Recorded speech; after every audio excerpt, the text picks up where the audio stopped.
It's a chilly night for some soccer, but a good one here at the Hess Field on the Great Lawn on the campus of Monmouth University as two of the conference's best face off in a late season matchup.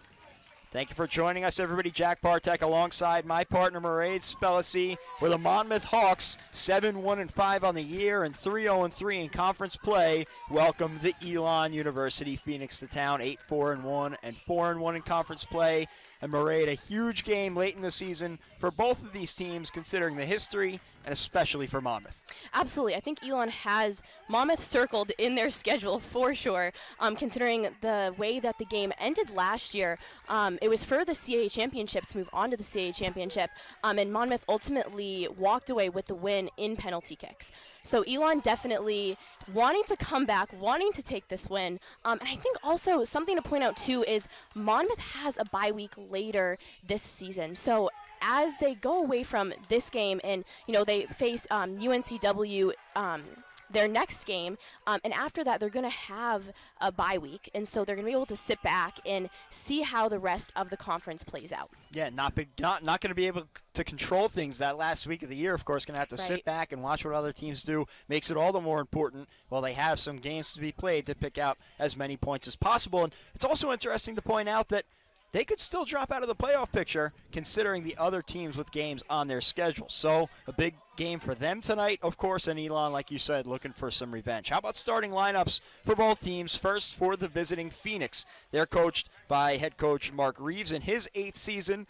On the attack, they go with Jordan Wilson and Victor Stromston. In the midfield, Mac Msabaha, Scott Vatney, Callie Edelstam, Charlie Kitch, Connor Muketti, Ryan Manna, and August Ginley, and Jack Donlin in the back line. At the goalkeeper position, Thomas Robluski. On the other side for Monmouth on the attack, they go with Victor Anderson and Jacob Friedman. In the midfield, Sean Cadigan, Eric Race, Patrick Osecki, and Carl Vogma. The back line, Ole Brusen, Philip Everson, Gabe Dahlin, and Bastian Hatcher. And the keeper, Eric Demora. Two teams keeping the looks pretty similar. Yes, they are. I think something that the last name you say, Eric Demora, stands out to me for sure. He has had an incredible season. He's leading the CAA in goals against average and saves.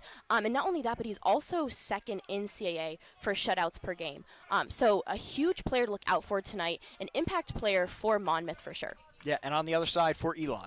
For Elon, I'm going to say Scott Vatney. I think that he is a strong player for Elon. He has 6 goals, 6 assists, and 18 points this season. So I think a player that Monmouth is really going to need to shut down offensively.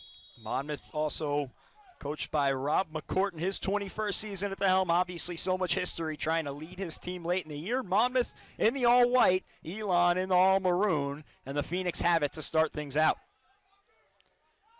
It'll be interesting to see a Monmouth team that really relies on that back line, how they can pace this one early.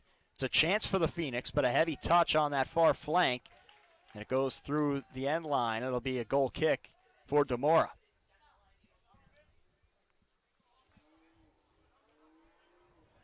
A chilly night here, but not too bad. They listed at 59 degrees. It's definitely nicer earlier.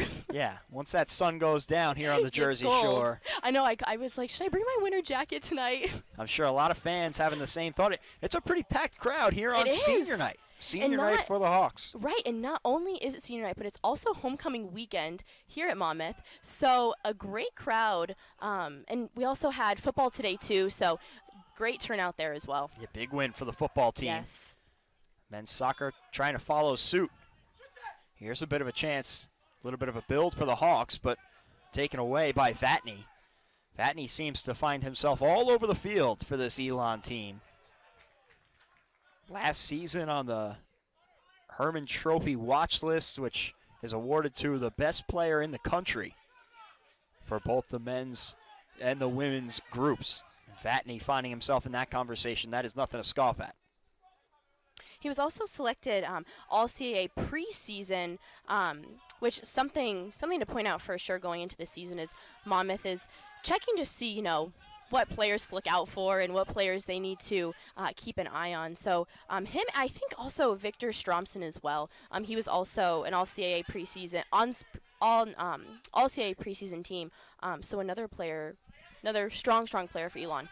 Yeah, back-to-back first-team All-CAA selections for Vatney, and I'd say it's a pretty safe bet at this point in the year that he'll find his way on the first team for the third year in a row. That one, trying to play it ahead, was Race. Ball was intercepted, and who's on the ball but Vatney spinning his way through some defenders and playing it to the back line. Vatney has had to step up even larger for this Elon team with the loss of Colin Veltri, the junior who would have had a homecoming tonight, the Mays Landing native, but he has missed the last couple of games due to injury, and it's a question mark if we'll find him back this year. This one played up ahead, cut out nicely by Dolan. He plays it to Demora to end the danger for now, and Race controls it for the Hawks, but Elon pushing some counterattacks early on. And that's a whistle. Seems like he grabbed his shirt there. Yeah. Gonna get a bit too overzealous there from Victor Stromson. Tee it up back to Demora, and the Hawks will get the ball back. But Veltri, 6 goals, still tied for the team lead. He found those 6 goals in a stretch of 5 games. Also had 3 assists on the year. A player Elon definitely is missing, yeah, just for sure. A big loss for them. That's a nice ball played ahead to Friedman. Unfortunately, a bit too strong and ends up in the hands of Robluski. So first 5 minutes just about down here at Hessfield on the Great Lawn. Robluski plays it quietly to the back line. Race trying to track it down, 50-50 ball, he wins it. Nice touch from Race. Back to Everson, now Friedman. That one cut out. Nice job. Looked like it might have been Muchetti getting a foot on it. And the Phoenix will take their time. Long ball played ahead. Trying to get it to Victor Stromson. He couldn't get ahead on it. Stromson standing at 6'7". Hard to miss him out on the field. Ball played ahead for Mana, and it looks like the offside flag goes up.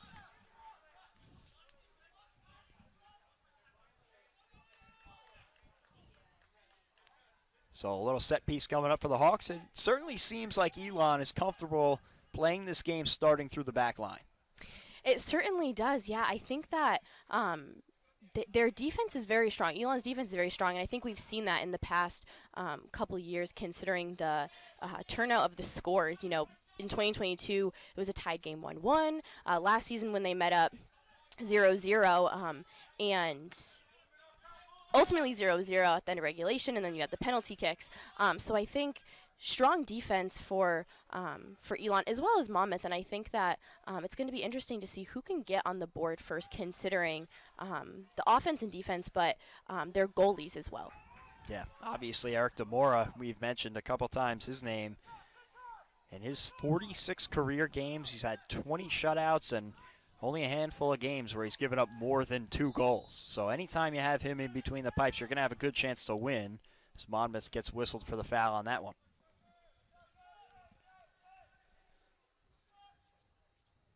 On the other side, Robluski also having a very nice year. Last season, started 16 games for the Phoenix. Saved 77% of his shots and was second in the conference with 5 saves a game.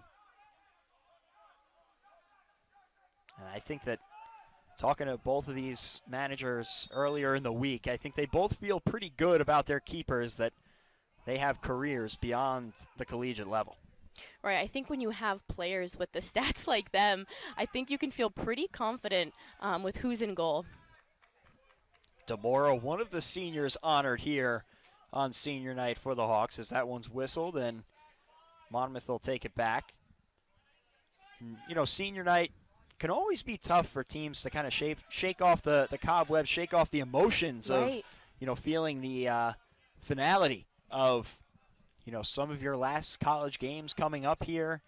And, you know, talking to Coach McCord about it earlier this week, he's done so many of these, and he said, listen, this group of guys, they're locked in. And, of course, it's nice to honor them for their achievements, but they're looking to get a result at the end of the day. That ball played ahead, and a little bit of a takedown on the back end of it. And we'll see what the call was. In the box, it was Victor Anderson going down. The whistle was before the contact. Now a conversation between Anderson and Charlie Kitch, who were the two players in the box getting tangled up, and looks like it'll be a goal kick. I think with the history these two teams have, I think aggression like that is going to come out pretty naturally, considering both teams really want to take away the win. Yeah, and especially with these two teams at the top of the table in the CAA, these are super important points for both squads on the line.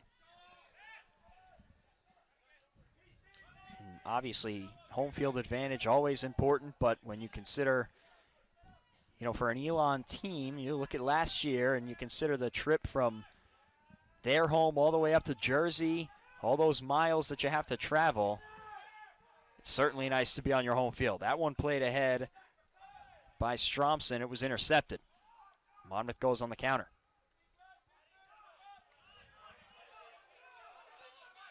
From the back line, it's Everson.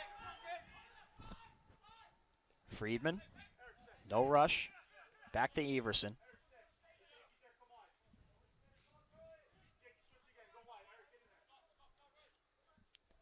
And Monmouth, a team that is not going to rush anything. Talking to Coach McCourt earlier this season, he said with the veterans on this team and having so much experience, they almost have a bit too much patience sometimes. He said, sometimes you kind of want them to make an extra run and be a little bit, reckless, for lack of a better word, taking a half chance. But he said this team, with their experience, they know when to pick and choose their spots. I think it'll be interesting to see if they wait until is it the end of this half or the beginning of the next half that they might decide to attack the goal. Yeah, they're a pretty familiar group. 9 players have started all 13 games so far this year for the team in white. This one played up ahead on the far side flank. Volgma tracks it down in the box. A shot sails high over the cage. Looked like it was Gabe Dolan getting a foot on it, coming all the way back from that back line. And just a bit too strong with the boot. And another goal kick coming up. But a good opportunity there for the Hawks, and probably the best scoring chance to this point. I was going to say I might have spoke too soon. They might be wanting to get a piece of it now instead of waiting until the end of the half.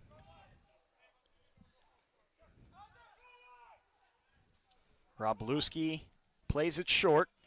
Monmouth turning up the pressure, and they get the interception. Oseki playing far side. Looks like it's Volgma being hounded. Almost had it taken away. Now I think it's Wilson taking it off his boot, and it should be a corner coming up here for the Hawks. So great effort on that far side flank from Volgma, and a chance now for the Hawks early. Eric Race, the senior from Sweden, he has been tremendous for the team this year. Leads them in goals, second in assists. He'll try and incite a scoring opportunity right here. 10 minutes in here at Hess Field on the Great Lawn. Race tees it up. A high arcer going to the far post, headed out of danger, still in the box, and cleared out. Ended right on the foot of Mac Msabaha, and he got it out of trouble. Hawks still on the attack, though. Dahlin trying to split two, can't do it. Some contact. And it looks like the Phoenix are going to get it back here, but Ryan Manna holding the face area. I think Dahlin might have caught him up high, swinging that arm. So, Msaba played it short, now gets it back. You could see Monmouth, once they got the ball in their zone and got on the attack, they really turned up the pressure, and this is the first time we've seen Elon break it. Ball played to the middle. Bruson got a foot on it. Muchetti. Near side him, Sabah.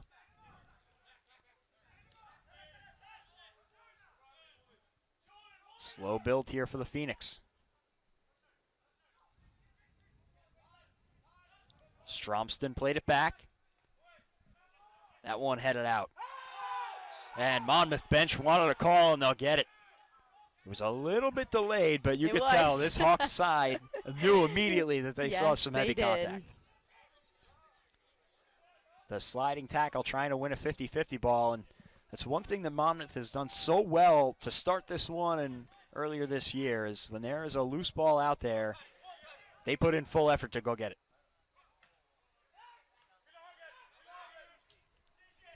Sabaha sends it ahead. Bruson heads it out.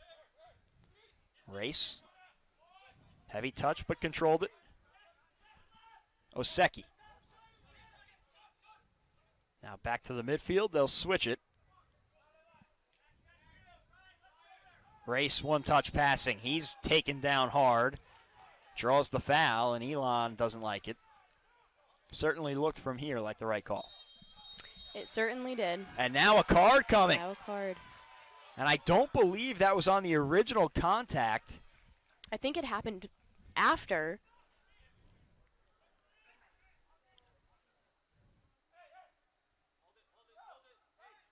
I'll try and get a number for you on that one. I didn't see who it was given to, but it was certainly afterward with the conversation. Definitely a reaction. Yeah, free kick into the box, some contact, and it's deflected out. Looked like it was Volgma ending up on the turf. No, that was actually Ole Bruson who tried to get ahead on it. Either way, they'll get a corner kick, second of the game. Bruson involved in some extracurriculars. They'll play through it.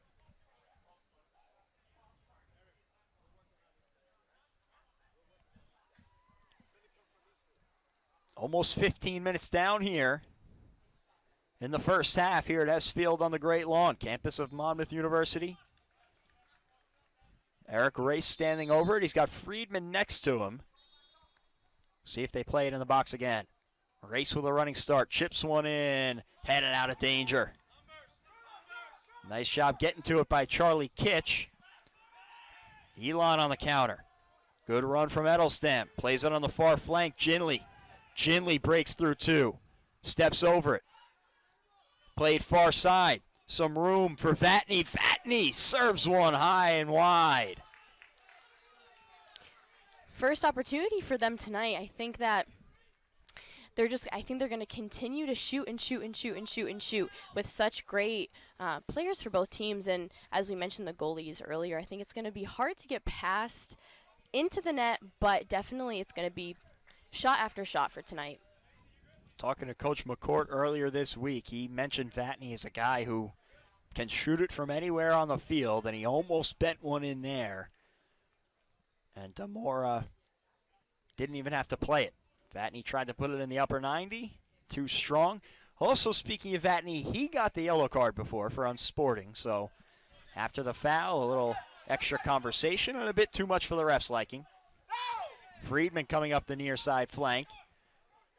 Worked through some contacts, still running into the box, serves one far side, and it's through. In the box, and a shot is saved. Second opportunity also saved, and now cleared out. There was a whistle beforehand, and we'll see the call. There's a man down in the box in white. Can't get a look at who it is. A golden opportunity there for the Hawks. Really came out of nowhere. And that's Eric Race, who is down. Hobbling out of the box.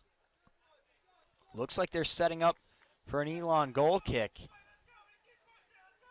A great opportunity. A little back and forth, too, between a few of the players.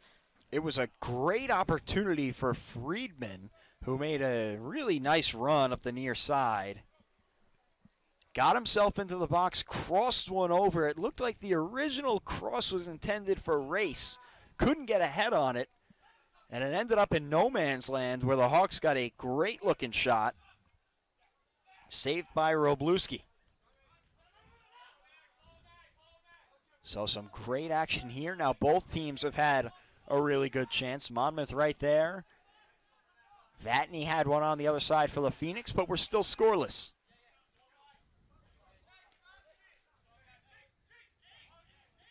Three games already done in the CAA today. One other game on the slate right now. That one almost taken off the foot by Friedman. Now he has it in the 18. Steps over. Can't get a shot off. Nice job by the back line of the Phoenix to recover. Stromson will settle it. That one sent all the way down by Edelstam. So Jacob Friedman finding himself in all the action early on for the team in white.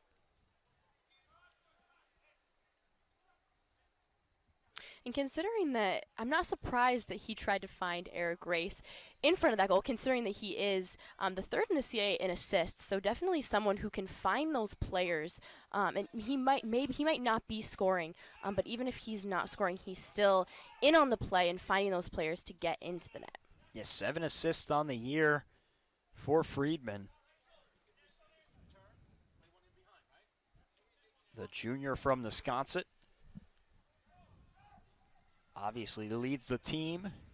He has found himself in all the action all year long. This time it's Anderson playing it up the far side flank. Into the box, Oseki trying to create some room on the outside of the 18. Had it knocked off his foot, and a nice job keeping it in.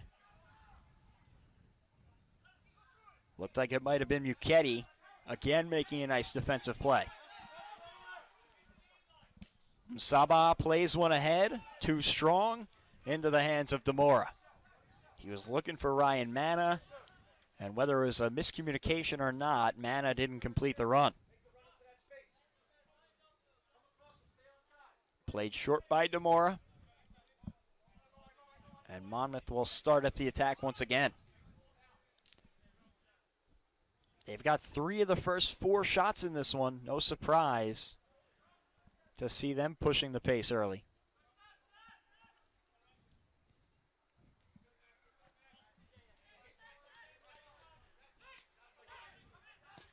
What is interesting is the 4 fouls on the Hawks as looked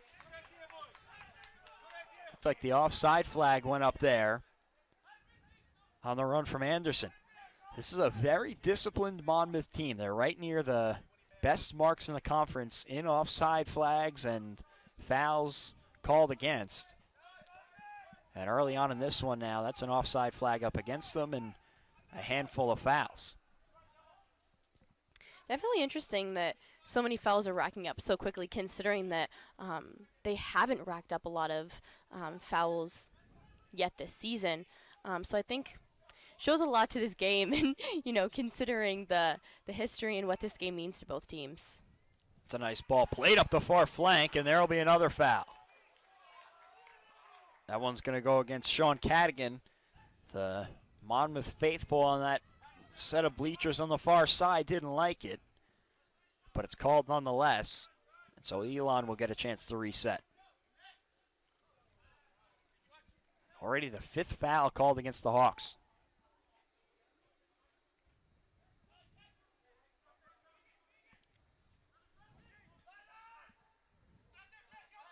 Near side, Sabaha played it off his foot. Friedman, his ball was cut out by Charlie Kitch. Long ball, trying to get it to Wilson. Won't get there. Headed out of danger by Bastian Hatcher. This one headed on for Manna. Manna working to the touchline. Nice move to get past Everson. Anderson putting some pressure on. Kitch all the way back to Wroblewski.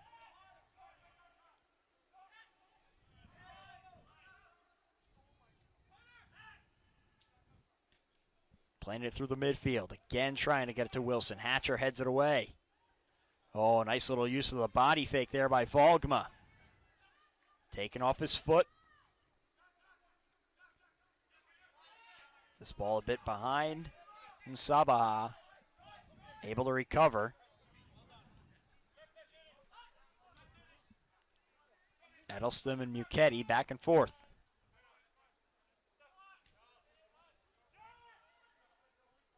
Last season, Elon, a team that was kind of on the outside looking in towards the end of the year, and they rattled off a handful of wins late, found their way in, and got some magic in the tournament before Monmouth put an end to it in penalty kicks.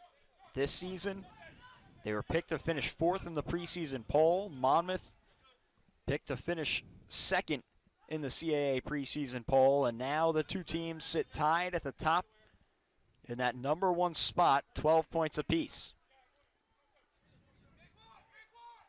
And that really is why tonight's game is so crucial, considering the standings right now. And just slightly more so for the Hawks, as you detailed in the pregame. Monmouth with their bye week, the final game of the year. So Elon has a game in hand against them. Dahlin plays it through the midfield. Pace has certainly slowed down here over the past couple of minutes. Just about halfway through the first half here at Hess Field on the Great Lawn. Jack Bartek alongside Mairead Spellacy. Still no score. Nice job there by Anderson to control the ball. And that one is going to be whistled against Charlie Kitch, who got way too much of Anderson, grabbed the jersey and pulled him down after the ball was free. So a set piece coming for the Hawks.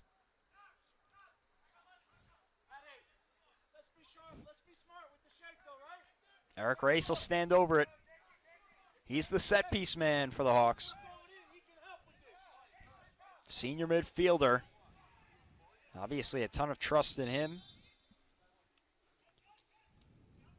Crosses one in, a high arcer, backside post.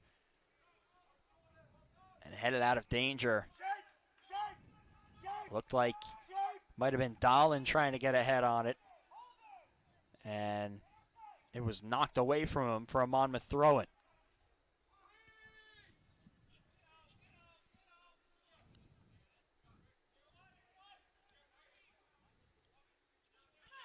Everson.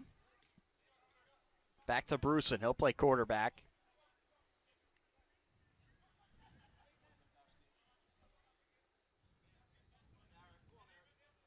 Hawks trying to find a lane here. Friedman. Anderson. Had it knocked away from behind. Able to recover it. Nice effort from Anderson. And they'll go back to that back line. Very comfortable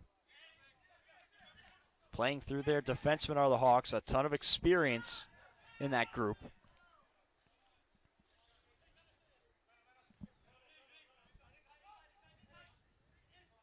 Coach McCourt gives a ton of credit to his associate head coach, Hugh McDonald, who's in his 17th year with the team. He's a former Hawk, 2-time NEC Defensive Player of the Year in his time as a player. He was great for VCU as well, where he spent time before Monmouth. Went to the Sweet 16 and the Elite 8 in his 2 seasons with the Rams. So he has brought that winning pedigree here to Monmouth. Nice ball played ahead to Oseki. On the outside of the box, sends one in. Ball still loose. Race trying to settle it and had it knocked off his foot and cleared all the way out towards the midfield. Monmouth dominated possession, but now they give it away. Elon trying to get on the counter. Stromston controlling it. Now it's Ginley, and they'll have to play it all the way back, so good recovery by the Hawks. At the 25-minute mark. Long ball, trying to get it to Mana, and it'll settle down for Demora. No danger.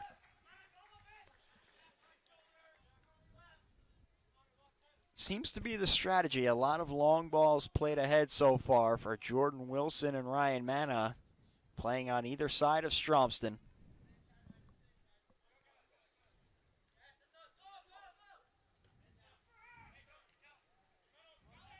Playing it through the midfield. Cadigan. That one's cut out. Vatney was there, but he fumbled it. Cadigan has it back. Trying to switch field. Dahlin. Near side. Plays it to Volgma.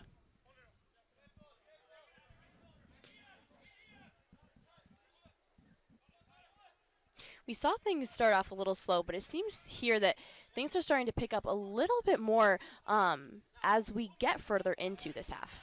Yeah, once Monmouth was able to get the ball on the attack, they have turned the pressure up, and that has really changed the pace of that one. A nice play by Ryan Manna stepping in front there to stop the run from Volgma.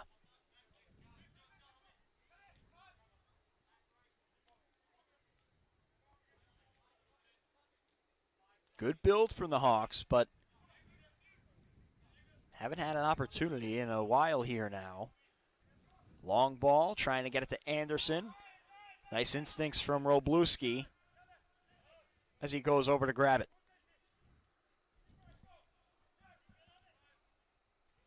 Only one save so far in this one, and it's come from Robluski on a loose ball in the box. Demora has not been tested much. Only one real good look at it for the Phoenix, and Scott Vatney sent it wide about 10 minutes ago, maybe 15. The Phoenix have been trapped in their defensive third. I was going to say, it doesn't, there's only one save, but it doesn't really surprise me that much considering the dependence they're having on their defensive players. Ole Bruson was down for a second, but popped up when the ball came his way. Now he's still looking at his face where he drew some contact. The ball played ahead by Race, but Anderson didn't complete the run.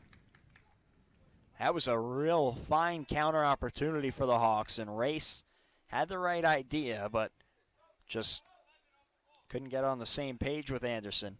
So some good opportunities back-to-back there. Stromson tried to make a run and had it cut out by Bruson.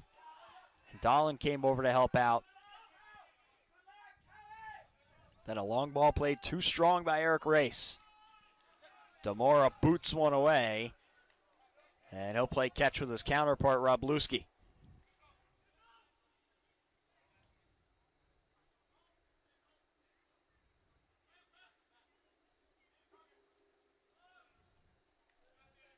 Almost 20 minutes down here at S Field on the Great Lawn. Still scoreless.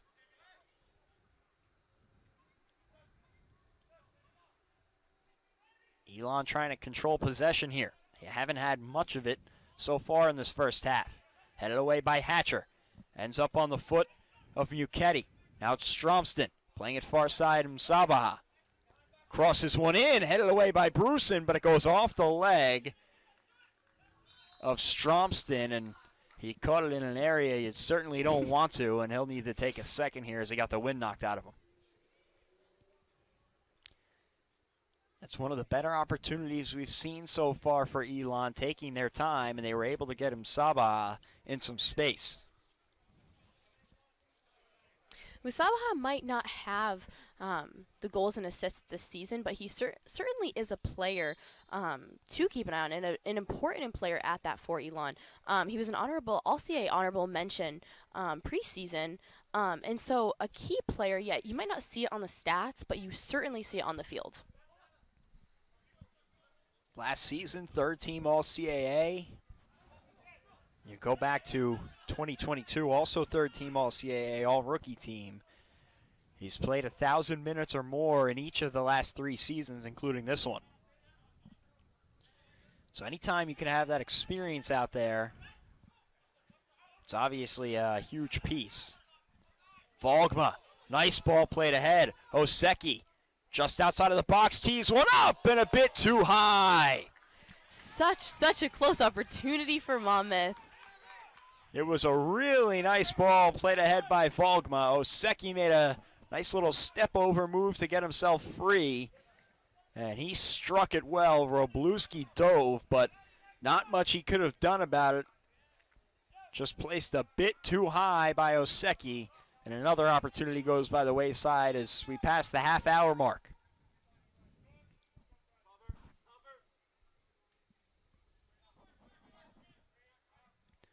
Goal kick. Race got ahead on it. With a running start, Ginley plays it ahead. Jordan Wilson stepped in front of by Bruson.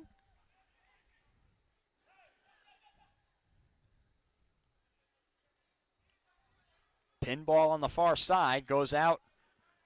Looked like it was off of Bastion Hatcher, so a throw-in in the deep part of the field for the Phoenix. Let's see if they play this one in the box. They are loading up that box. Certainly looks like they might try and send it in. Ryan Manna to take it. Long throw. Comes short of the front post, and it's headed out. Looked like it was Anderson there. Manna crosses it low. And Bruson does well to clear it to midfield. So, an opportunity there on the throw-in for the Phoenix, and they come away with not even a shot. Stromston off the head. Vatney juggling outside of the box, plays it into Stromston, cleared out. Just outside of the 18, a shot goes high.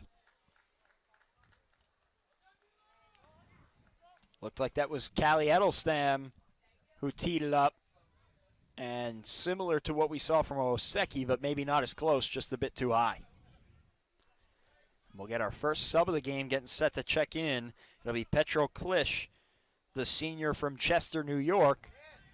The first set of fresh legs here in the first half.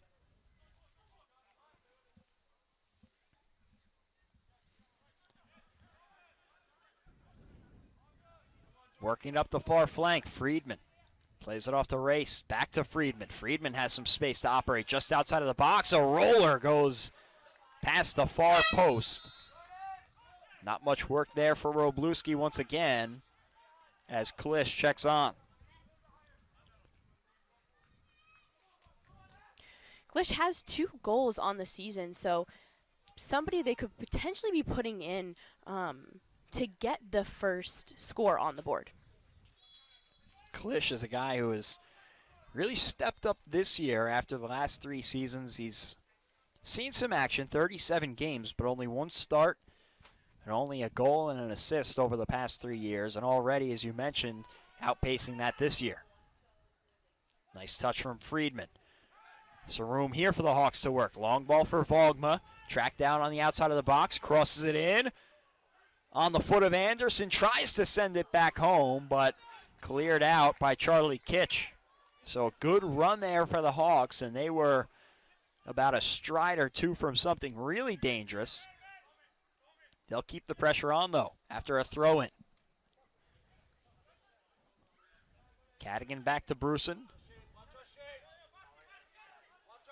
Almost 35 minutes down here in the first half. Hessfield on the Great Lawn. Each of these teams looking for a big result as we enter the home stretch of the CAA regular season. DeMoro with a long boot. Headed away by Charlie Kitch. It's free in the midfield, and we get a whistle. They were playing advantage there for Elon, and they'll call it back as Vogma tracks down the loose ball.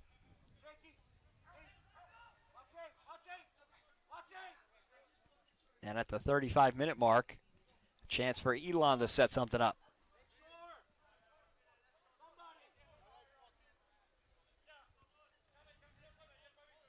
Both of these teams coming off of games against ranked opponents.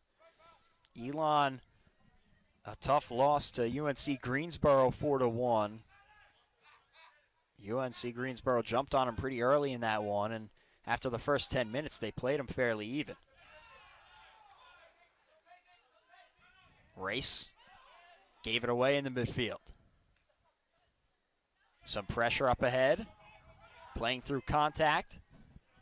Edelstam taken away. On the other side for Monmouth, they picked up their 2nd ranked win of the year. First time in program history they've beaten 2 ranked teams in one season.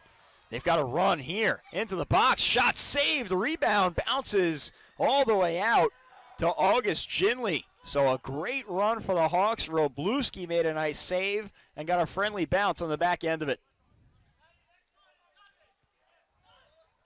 A lot of action in goal tonight for Robluski. Monmouth really wants it. Is taking a lot of opportunities and a lot of shots, which is making him work in goal.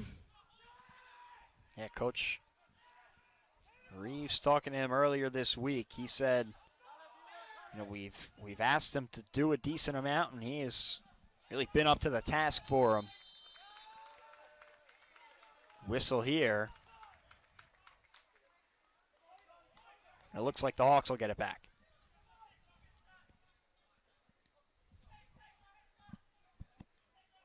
Still scoreless here at Monmouth University. Although the Hawks have 6 shots to Elon's 2. Some good momentum and possession in the first half, but nothing to show for it just yet.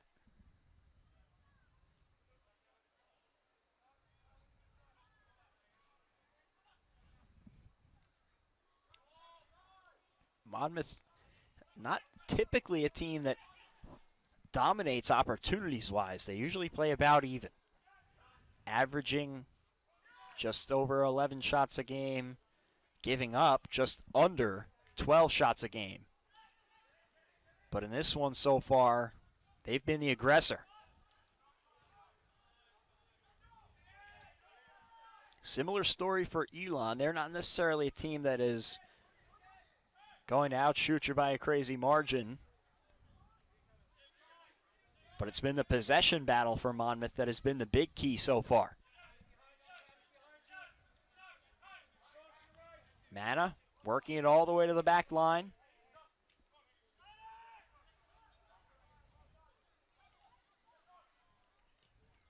Cadigan steps up and boots that one away. It'll be a deep throw in for Elon.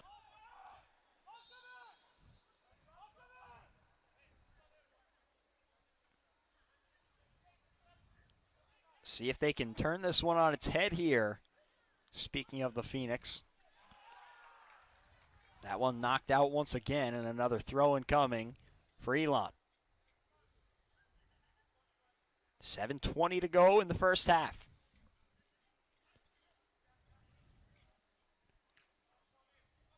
That one thrown towards the midfield. Cadigan was the one to get a boot on it. Anderson trying to track it down in the corner, wins the throw in, trying to work quickly. And now we'll dish it off to Friedman to set something up.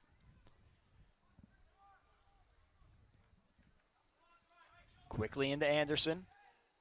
Trying to play it backward, and it's intercepted. A boot long up ahead for Stromston. He's got a step.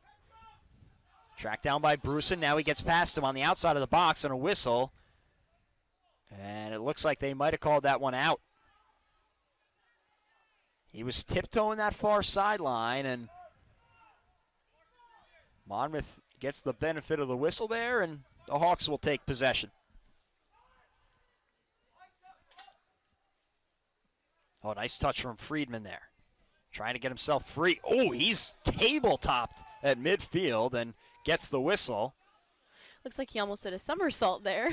He was trying to split 2 defenders and had another one on his hip, and he caught the brunt of it, so a set piece coming for the Hawks. Bruson boots one ahead. Another white jersey hits the turf. And it looks like a card might have just been shown.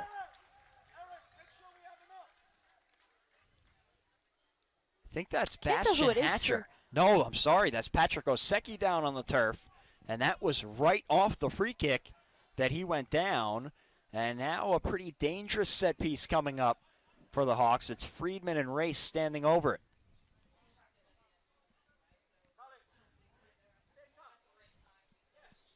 We'll see if we get confirmation on that. I believe a yellow card was shown. If so, that would be the second of the night already for the Phoenix.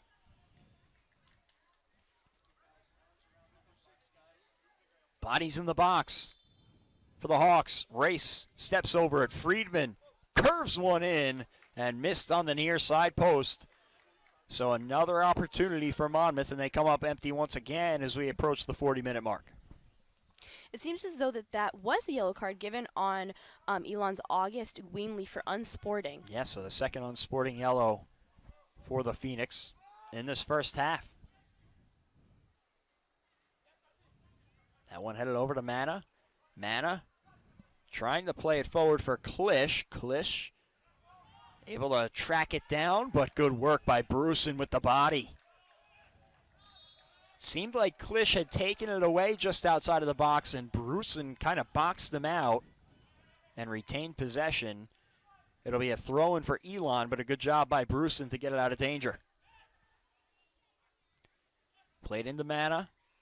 Mana working the far flank, taken off his foot, and I believe that was past the flag on the end line. No, went through the touchline, so a throw-in coming, but Mana will set up to try and chuck it into the box once again. Last time he came up short of the front post, and it was cleared out with no danger. See if he can find some extra power here. Steps into it. Again, a short one off the head of Bruson and cleared out. Looked like Victor Anderson got the boot on it. Msaba tries to play it home. Hatcher cleared it. Right back to Msaba. Heavy touch. Oseki plays it. Good work by the Hawks off the throw-in. Oseki working it back to Bruson. Into the final 5 here at Hess Field on the Great Lawn. Monmouth trying to break the ice on the counter here. Friedman working it through the midfield. Switches field. Race looking for Volgma. Nice play, stepping in front of Volgma and drawing a whistle. Try and see who it is. I think it's Charlie Kitch, who's down on the turf. The Phoenix, I think they wanted a card shown as Kitch gets to his feet. A nice job by the Medford, New Jersey native. Transfer from St. John's. And he had himself a nice high school career here in New Jersey. Helped lead Shawnee High School to its first state sectional title since 2006. He's got 2 goals on the year from the back line for the Phoenix. That one booted out. Right to the Elon bench. Phoenix throw-in coming. 42nd minute. Msaba. Stromston. Plays it ahead. Klish. Mana on the outside of the box. Trying to create space. Nowhere to go. Really nice work on the end line by Everson. Not giving Mana room to send it in. Throw-in coming for the Phoenix. Believe it's Mana once again. They've had 2 on the similar distance on the far side of the field. This one on the near side. Thrown in by Mana. This one in a dangerous zone. Klitsch got a head on it. But it was knocked out, and now a corner kick upcoming.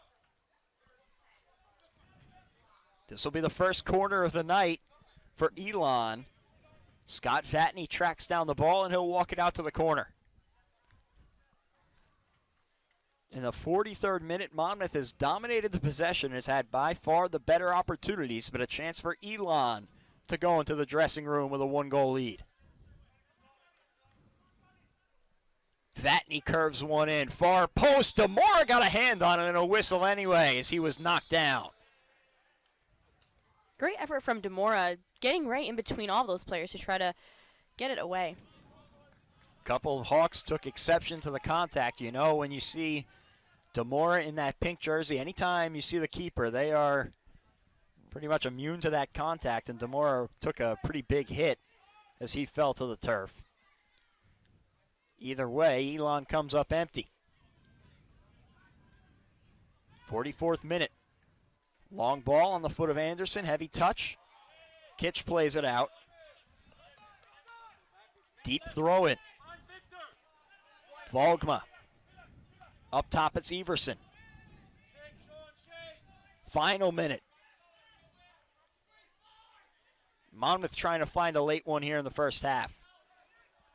Anderson Tried to play it ahead to Oseki, ends up with Robluski. See if the Phoenix make a real run here or if they're happy to take this one to the locker room. Robluski with a back-spinning boot. Vogma plays it near the midfield. Nice slide tackle there from Vatney.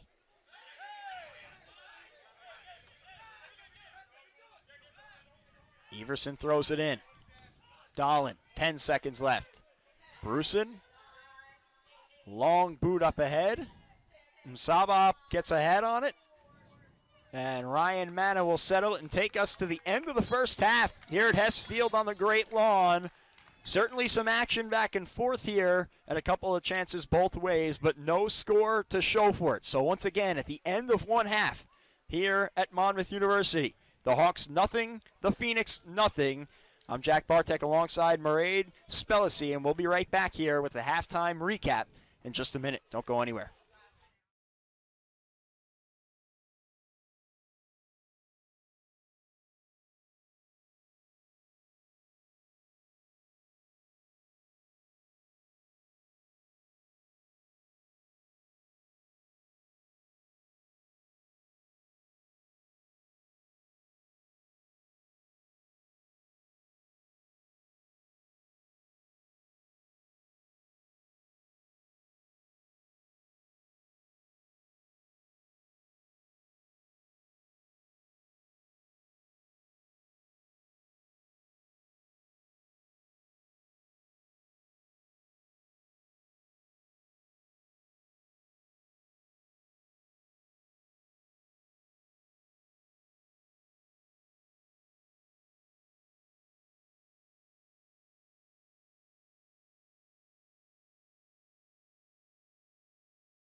Jack Bartek, Mairead Spellacy back here on the Monmouth Digital Network here at Hess Field on the Great Lawn. Still scoreless after one half between the Hawks and the Elon Phoenix.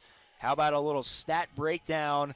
Monmouth leading the shot 7-3. That definitely checks out with the possession that they control. They got two of those shots on goal. Elon did not get one on goal. So those two saves for Robluski, none for Demora so far in the first half. There's been fouls from both sides. 7 for Monmouth, pretty uncharacteristic for them. They've been real disciplined this year. 6 for Elon. The offside flag has gone up twice for the Phoenix, once for the Hawks. Monmouth's had 2 corners to Elon's 1, and those 2 yellow cards for the Phoenix. So going along with a ton of whistles, they've also had the yellow cards both for unsporting. So I think looking at those stats, they pretty much give you a good story of what happened in that first half. I think so too. I think also the Monmouth's 7 shots in Elon's 3. I think that, like you said, it really shows that Monmouth has had so much of the possession, but I think it's going to be a big test in this next half to see who can really capitalize on those opportunities. And we mentioned Demora, who's been so good in between the pipes for the Hawks. He really didn't have many tests there, as that back line did a great job for Monmouth.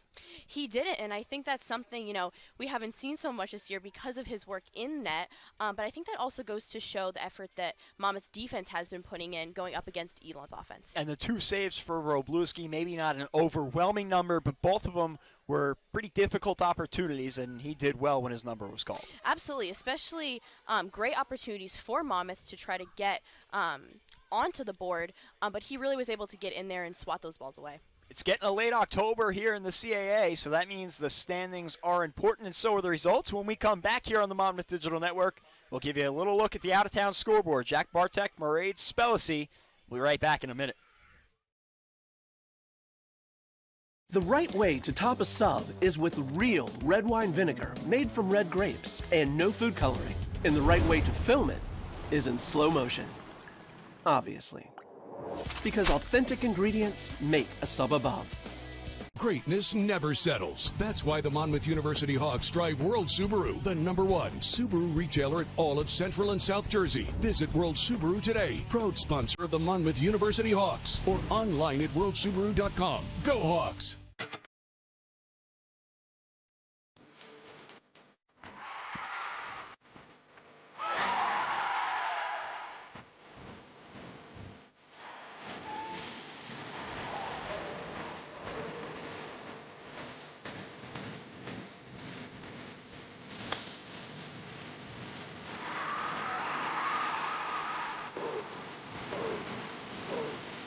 This is the CAA on Flow Sports. I'm the director of the Cancer Center, designated by the National Cancer Institute. We are here to make an important distinction. There are cancer centers. And there are NCI-designated cancer centers. Recognized for world-class research and positive impact on their communities. No single person is going to cure cancer. It'll take a team effort. That's what an NCI-designated cancer center is all about. In New Jersey, there's only one. Rutgers Cancer Institute in New Jersey, together with RWJ Barnabas Health.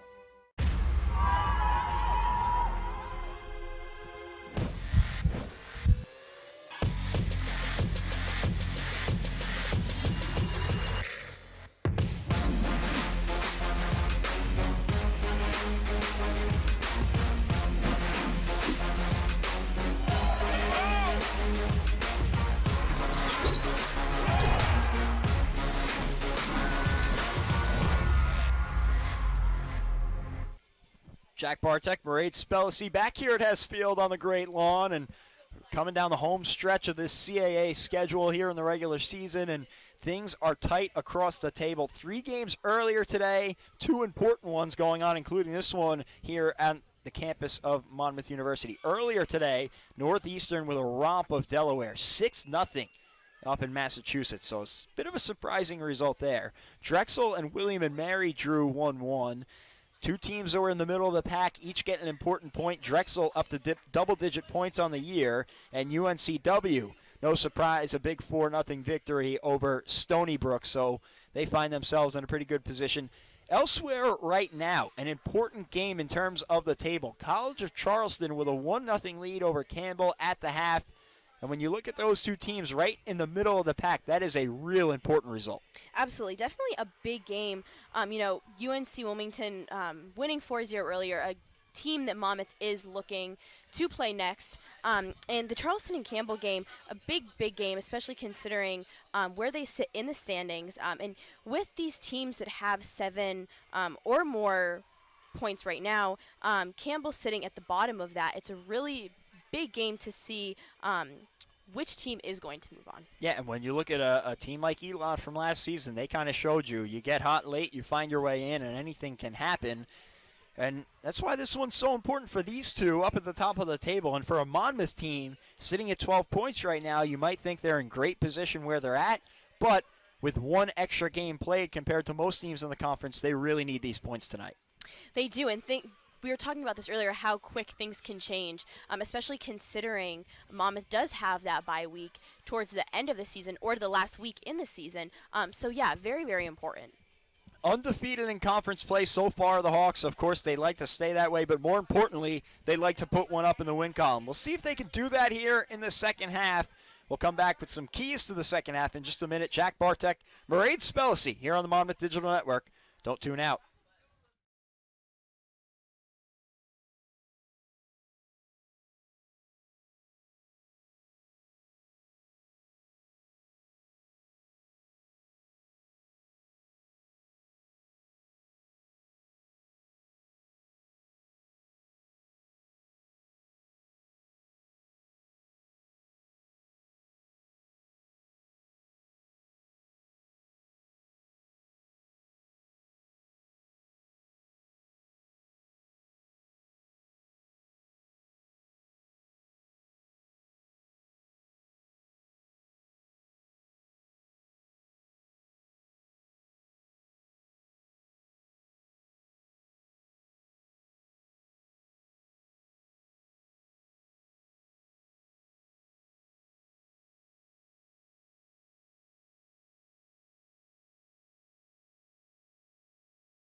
Back here on the Monmouth Digital Network, Jack Bartek alongside my partner Mairead Spellacy here in the broadcast booth right around midfield. A really good first half. There was definitely some action considering there's no score. And this upcoming 45 minutes, it may be some of the most important minutes of the year for Monmouth. It feels like you'll come back and look at this as a turning point of the season, one way or the other. So if you're the Hawks, what are you looking to do here second half? I think for the Hawks, it's going to be keep possession of the ball.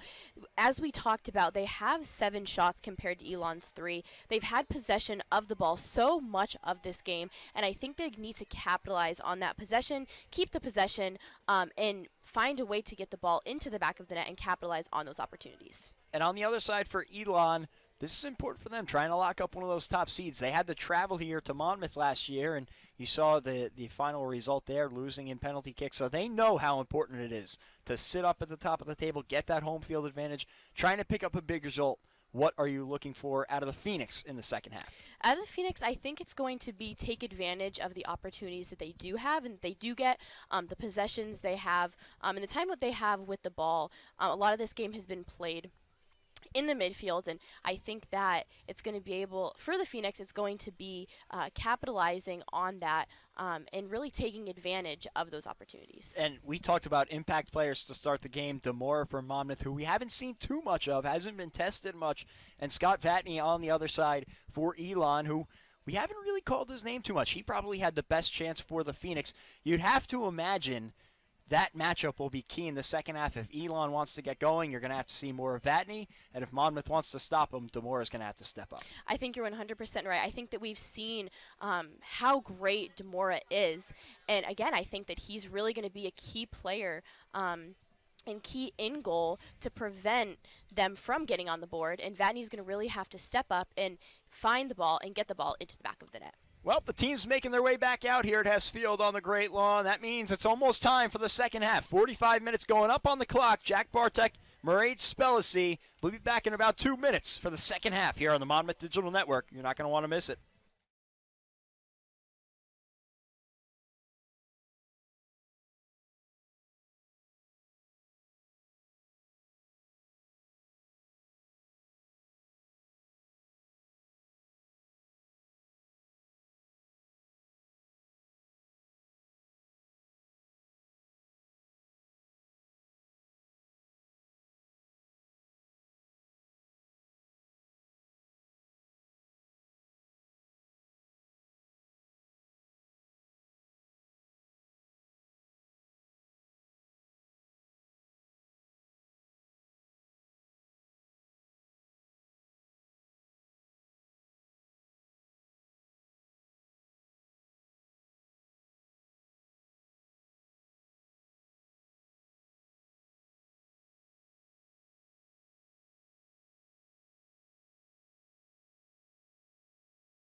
Back here on the Monmouth Digital Network, Jack Bartek, Mairead Spellacy, my partner here at Hess Field on the Great Lawn. If you're just joining us, so happy you could tune in for the second half, just in time for some good 45 minutes of football. And if you're sticking with us, thanks for coming back around for half number 2. Still scoreless here on the campus of Monmouth University as 2 of the conference's top teams look to pull out a big result here. Both teams ready to take the field. And you can kind of feel the pressure of this final 45 minutes as the two teams get set. You really can. I think that this is going to be a dominating 45 minutes. I think it's going to be an important 45 minutes. And I think a lot of people, I don't think, are very surprised that it's still 0-0, considering how these two teams have played in the past, and how good both teams are, how great they match up against each other. Monmouth dominating the possession in that first half. Robluski with two big stops. Demora didn't have much on his plate in the first half. We'll see if he has his number called at all. That's likely. Every time they've asked him to make a big save this year, feels like he's been up to the task. 3 straight shutouts for him. Only 1 goal allowed in his last 5, and he's continued that shutout streak for another half. Mentioned it in the open, but 20 of his 46 career games have ended in a shutout. And such a great story Demora is. I was talking to Coach McCourt about him earlier this year, or earlier this week, and I said to him, you know, he came in with expectations this year. Obviously, he was a highly touted recruit out of Clifton High School. He was a high school All-American, the number 8 player in New Jersey as a senior. And I said, could you have imagined he would get to this level, playing the level he is? And he said, you know, we watched him in high school because Coach McCourt is a Kearney guy, and he said, you know, we try and follow the Kearney high school team, and we saw him play for Clifton against Kearney, and we knew as soon as we watched him we had to have him. That's pretty great. I think they made a very good decision when they decided that.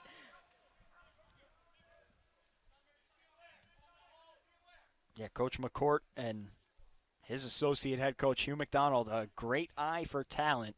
They found a gem in Demora. He is a huge part of why they sit undefeated in conference play. Monmouth, like they did in the first half, controlling possession here. They move from left to right on your screen in the white jerseys. Elon will go from right to left in the maroon. Eric Race has it. He went down in that first half and came up with a little bit of discomfort. But good to see him back out and moving. Looks to be at full speed. Bastian Hatcher trying to play it past Jameer Flowers, who's on for the first time for the Phoenix. We mentioned this during halftime, but, you know, I think that Monmouth is really going to have to continue to keep that possession of the ball if they want to get these opportunities. And I think that they are going into this half doing just that and knowing that they have to keep possession if they want a chance to win this. Oseki tried to track it down, but it's through the touchline. And that'll be a throw-in for the Phoenix. The only sub is Jameer Flowers, who I mentioned just a minute ago. He comes on for Ryan Manna, the sophomore from Greensboro, North Carolina. Into the box. Anderson with some space, trying to tee it up for Race. Near side, Friedman trying to keep it in, and a bit too strong, a goal kick. So not a bad idea from Race. Friedman couldn't catch up to it, and the Phoenix get it back. If it's anyone to get on the scoreboard for Monmouth, I would make a pretty good guess that it would be Race, considering that he has 5 goals on the season, and that he really can score. He's found himself in a lot of action for the Hawks this season. Seems to be a good bet to find his way onto an all-CAA team, if not the first team. Race gets ahead on that one.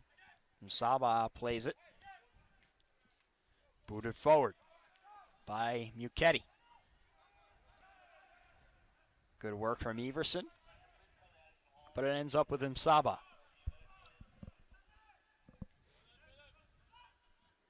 Played back. Vatney crosses it in. Bruson heads it out of trouble. Now Friedman's on the ball.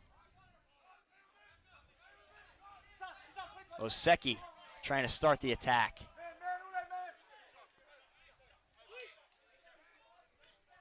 Oseki back to Bruson. Now the back line will try and start things up for Monmouth.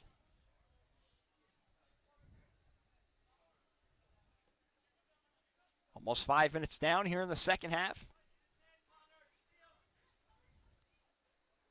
Monmouth trying to break the ice. Friedman takes a touch, and he's knocked down on a whistle. And it looks like a booking coming. It's going to be a yellow card. Looks like a really hard kick to maybe his shin. And that's Summer Nenninger, who's fresh on. Third yellow card so far for the Phoenix. Looks like he's up and walking it off, though. Race stands over the set piece and plays it back to Hatcher. Gets it right back. Trying to sling one into the box. Oseki playing it just outside. Friedman has room to work, crossing one in. Anderson trying to get ahead on it, still free. Race a step too late, getting to it in the box. It's opportunities like that that Monmouth needs to look to continue to capitalize on, because they keep finding themselves in the box, just not getting in the net. Jameer Flowers cleared it out for a throw-in.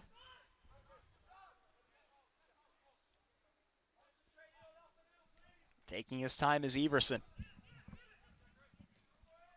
Bruson had his pass intercepted. Flowers, good job winning that ball. Stromston tried to play it ahead to Flowers, and now a whistle. And it looks like they might have been playing advantage there for Elon, and now they'll call it back and let them set things up. So Vatney setting up the free kick. Looking for some help, and now plays it to the back line. Gets it right back from Donlin. Tries to switch the field, and Saba runs right into it. Up the far flank with a head of steam. Nice job stepping in front by Volgma. And now Volgma takes it off his foot. Great work from Volgma.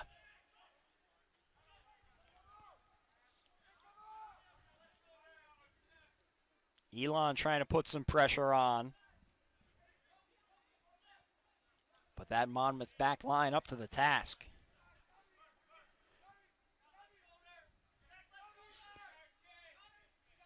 Dolan with a nice move, shaking free of Stromston. Hatcher sees something he likes. Friedman. Oh, he's hit pretty hard on the header. It goes out for a Monmouth throw-in. Jack Donlin came in pretty heavy, no whistle.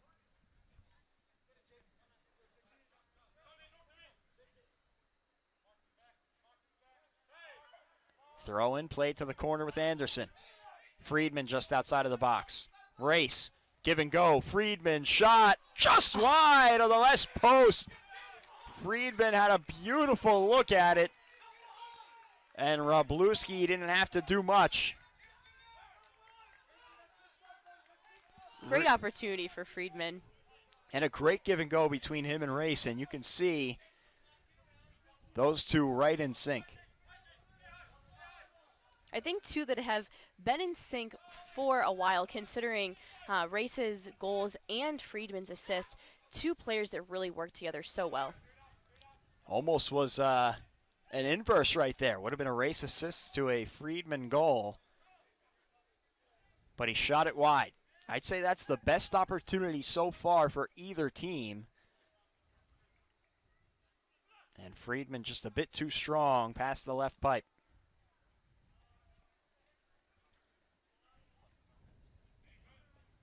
Eighth shot so far for Monmouth, and the 11 shots so far for both teams, only 2 of them on frame. Both of them coming from the Hawks.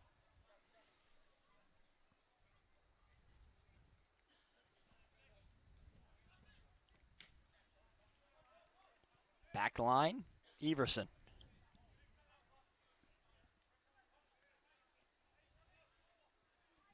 Volgma. Now they'll switch it. Hatcher. We've seen the ball played a lot in the back line tonight.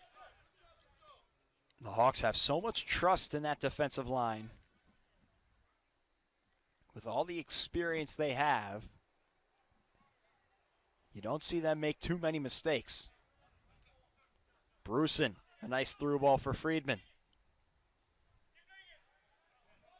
Working in space, plays it back to Cadigan. Oseki. Now Hatcher wants to switch it. Of note, we still haven't seen a change yet for Monmouth. This is the same 11 that has been out there the whole way. They don't go to the bench too much. Pretty well-conditioned team. But you wonder if they might try and get some fresh legs on here soon. Especially with a game that has been so back and forth with possession, mostly possession for Monmouth and how much they have been running. You do wonder if they want a fresh set of legs on the field. A really fine move from Volgma. Looked like it was going to start up the attack, but he gave it away, and now a yellow card going to be shown. See if they give that one. Believe it was Everson who made the contact. Quickly got booked. Both Everson and Dahlin were in the area. And we'll give you confirmation when we have it.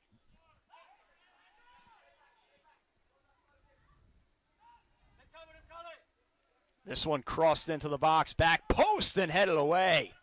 Looked like it was Bastian Hatcher there to move it out of the danger zone. Nenninger. Flowers did well to keep possession. This one crossed past the right post and through for a goal kick. And going back to that yellow card, it was shown to Everson for unsporting. It's the first card of the day for the Hawks. So now 3 yellows for Elon and 1 for Everson and Monmouth.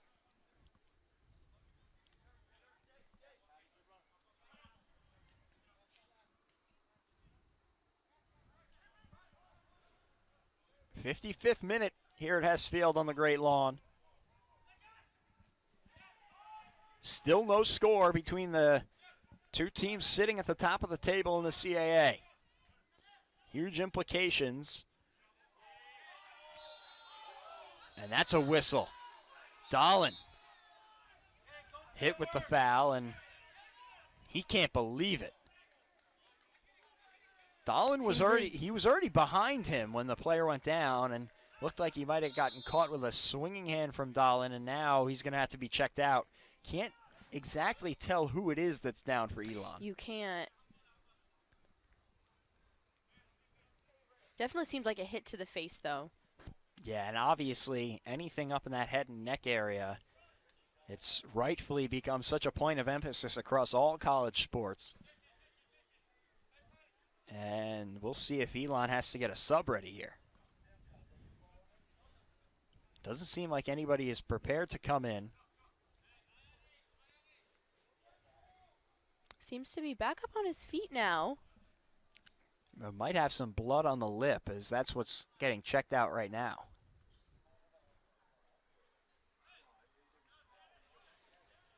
Yellow card was given to Gabe Dahlin for unsporting. And that's Callie Edelstam just making his way back up, and he's headed towards the bench. So Everson got a yellow card just a couple of minutes ago, and now Dahlin gets one here. And Edelstam's going to have to come off. And that's in addition to the 7 fouls that Monmouth had in just the first half. And something that we don't see very often, as we've talked about, considering how disciplined you said that they do play. It looks like Edelstam might have just gotten hit up in the face. And so Petro Klish comes back on. This one crossed into the box, headed out. A whistle, and Monmouth will take possession back. Anytime you hear a whistle and the ball's in the box, you obviously have your interest piqued, and that time the Hawks get the benefit of it. Beyond the 10-minute mark of this second half, Monmouth 0, Elon 0.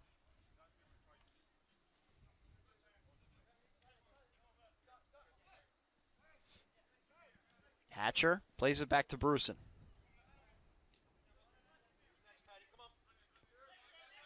And that one played a bit too strong for Friedman.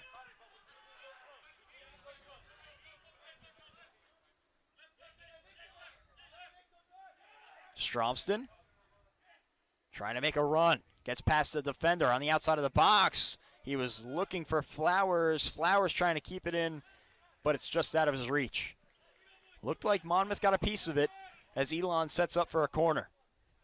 Great pass, great look, great opportunity. Ball was just a little too far far ahead of him. And a smart play by Flowers, rather than trying to send a Hail Mary back towards the middle of the box, letting it go through and setting up a set piece for Vatney.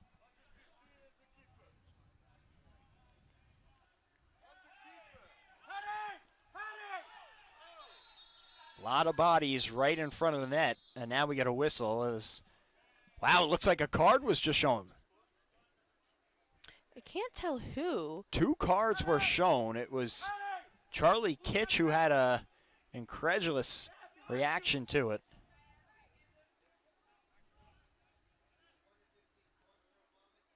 And it's going to go against Demora and Kitch. Vatney sending one in. Front post headed away. Might have been Anderson clearing that one out. This one chipped in. Bruson heads it out. Still in the box. Cadigan onto the foot of Flowers. A man down right now for Elon. Flowers will play it to the back line. Chipped up ahead. Headed on and a whistle. Monmouth gets possession back. Neither side too happy with these officials here as this game continues on.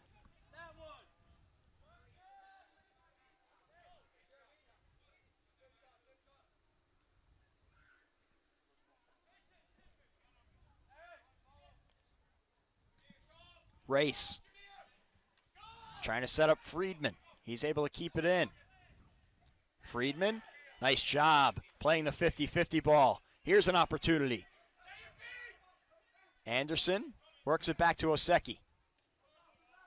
Oseki, well defended by Vatney. He's got to play it back to Cadigan, and that one's off the foot of Vatney for a throw-in.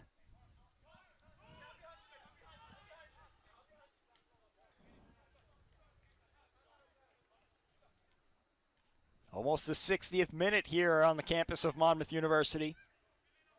Still no score between the Hawks and the Phoenix. If you're just joining us, Jack Bartek, Murray Spellacy.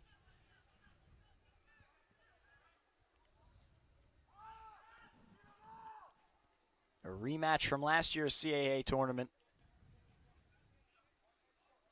The Hawks took that one in PKs. It won't get that far tonight.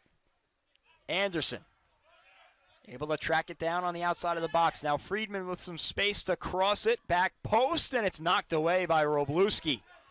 Well played by Robluski, and now he gets him going on the corner. Robluski coming out of net to make sure that he got a piece of that, making sure that it didn't get past him. Great work by Bruson on the other end to cut out the through ball and end the threat. Certainly seemed like a nice build for the Phoenix, but they couldn't create anything out of it. This one played to the far side. Worked back to Msaba. Long ball saved by Demora. Vatney had to go at it from way out. That was easily 35 yards, if not a little bit more. Vatney put a charge into it, but Demora didn't have to move. I said earlier, Coach McCourt said that's a guy that can shoot from anywhere on the field, and he showed that that was literal.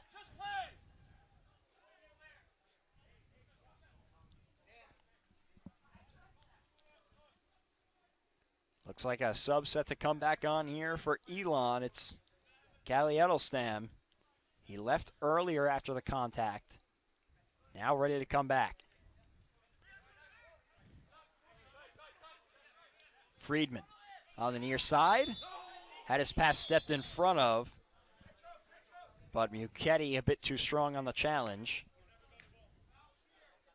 And back on is Edelstam. Petro Klish back to the bench.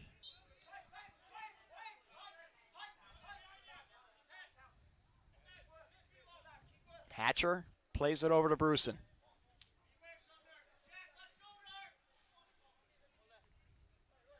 Into the final half hour here on the campus of Monmouth University.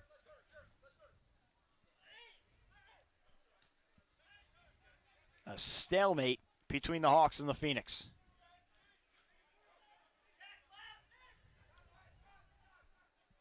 Gabe Dolan making a run through the midfield. Now Friedman. A run up the near flank, splits the defenders and draws a whistle and another yellow. And that's the second yellow. And now the Elon bench not happy. They think they got the wrong guy. It's going to go against Summer Nenninger. And the Elon bench can't believe it. Summer Nenninger had a previous yellow earlier in the game.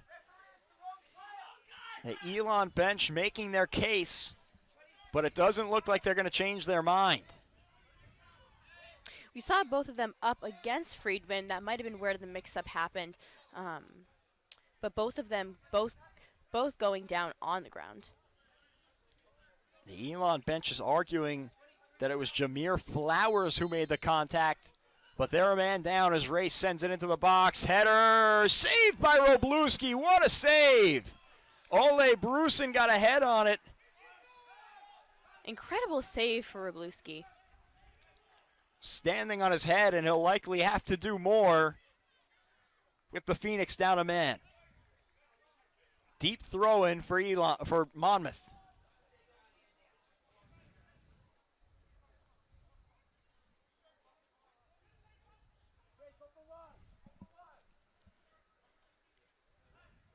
High arcing cross. Played to the middle of the box, and Vatney sends it away.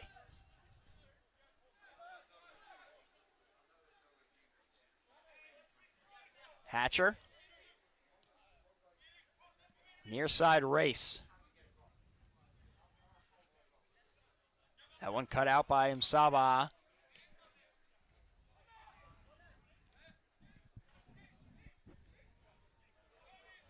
Over to Friedman on the near side flank. He's got some space to work. Oh, nice move on the outside of the box, and Flowers with a great slide tackle to end the run.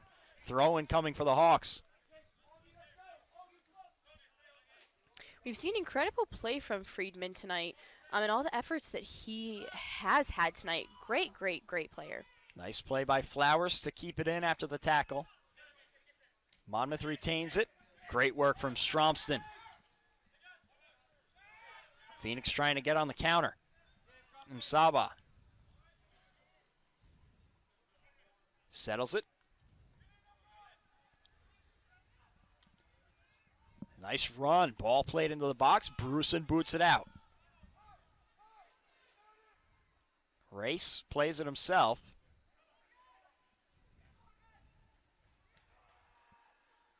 Almost 20 minutes down here in the second half. The outlook becomes a lot less clear for Elon with a man down. That one played ahead. Anderson couldn't get to it in time. Oseki with some space to work and had it taken off his foot.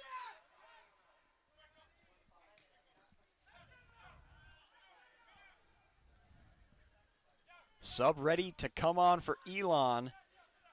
And now a pair of them. Looks like it's Petro Klish and August Ginley set to make their way back in. Both of them played in that first half. Klish came in earlier for the injured Edelstam and then checked back out when Edelstam was good to go. Friedman almost took that one away, wanted a whistle. Didn't get it. Flowers trying to get on a run. Nice step over, but Cadigan steps in front of him. Mana plays it to himself. Friedman hounding. Nice move by Flowers. Tried to play one to Stromston, but miscommunication given away.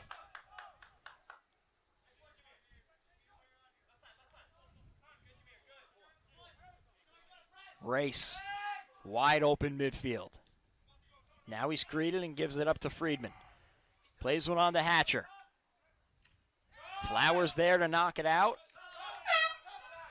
And a throw-in coming for the Phoenix. Tension definitely starting to build as we're getting towards the end. Here comes Ginley and Klisch.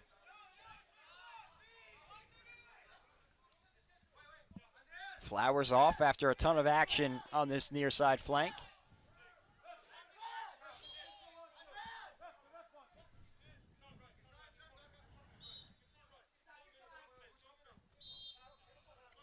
And it looks like Edelstam is also coming off.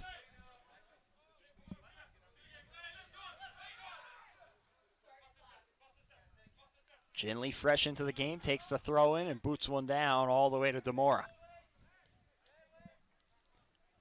You said it just a minute ago, but this one is certainly getting tense, especially from our broadcast booth right in between these two benches.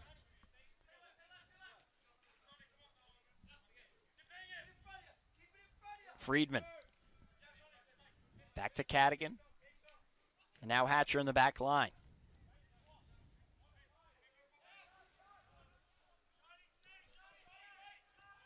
And obviously you're always playing for the win, but into the final 23 minutes here on the campus of Monmouth University with no score, down a man, you'd have to think the Phoenix would be pretty happy with this result if it stood. Friedman trying to get free. Nice work by Klisch. Vatney takes it out of trouble. The Phoenix will try and get on the counter. Coming into the night, 3 points always kind of felt like a must for Monmouth with that bye week in the last week of the season. And now with a man advantage, it becomes even more important. Friedman lost it. Nice work by Ginley. Ginley and Klisch, the two fresh legs, but Dahlin is there to take it away. Monmouth has yet to go to the bench in this one. As we approach the 70th minute.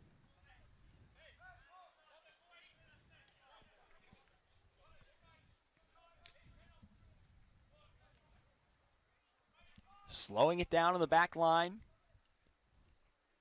Everson over to Volgma. Bruson. Up to Volgma in the attacking third. Volgma crosses one ahead. Race got a head on it, but it skims off his head right to Robluski.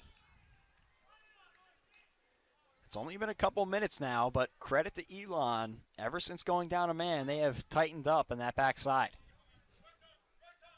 They have, and I think Monmouth is definitely trying to use that to their advantage considering they're down a man.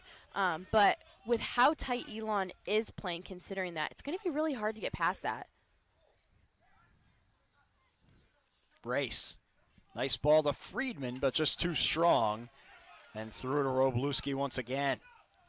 Had the right idea, but Friedman just couldn't get inside of August Ginley.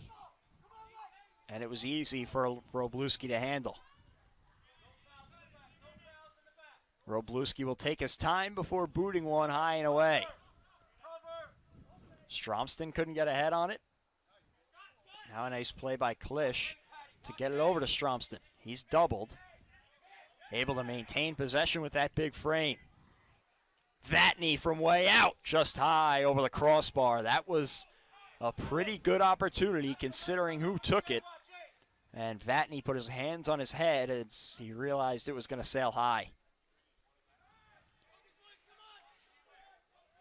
We kind of figured if the Phoenix were going to get something going, it would have to be through Vatney, but especially now down a man, your chances are probably going to be more likely to come from long-distance shots, and a guy like Vatney specializes in that.